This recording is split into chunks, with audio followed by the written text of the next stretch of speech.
Còn gì đó nó nằm màu nhẹ đó nó bây giờ lúc có gì xong ăn sen hành gặp lâu xin tránh là sao xịt cua lúc xin làm tránh đại màu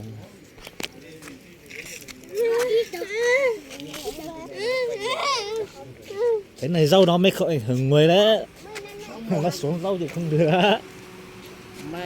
mai cua rồi vào nhá. hô hô hô giờ bà tao hô tao à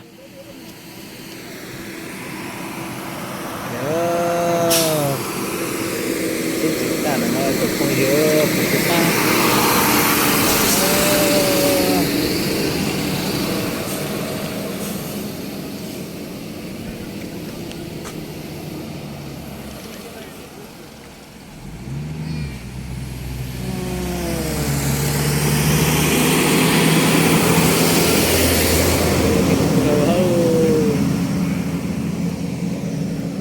hô bà tao à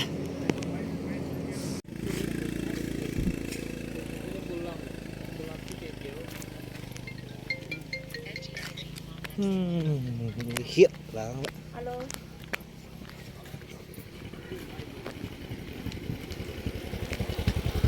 kiểu sát sát theo ô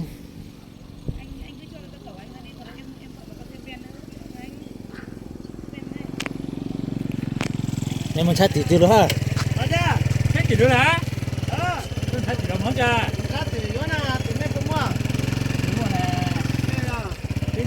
Ôi giời, cái là sao là gì? giật to lại là Tao lại va. đây nặng thằng Giòn lại. quá là nguy hiểm chúng ta chen lò là cha ôi cha chú dây nó lên nó luôn ha ho nó là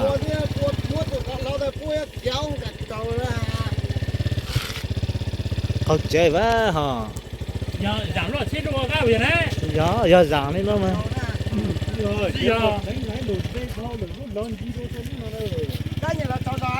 Rồi, chơi rồi à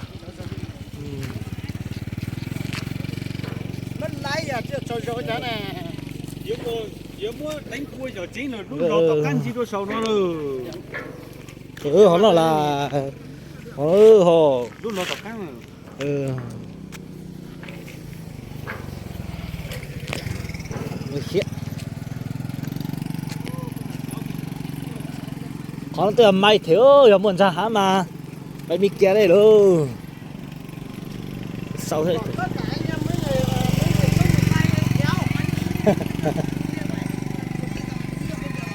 mình nói này nữa cho nữa chụp kỹ nhá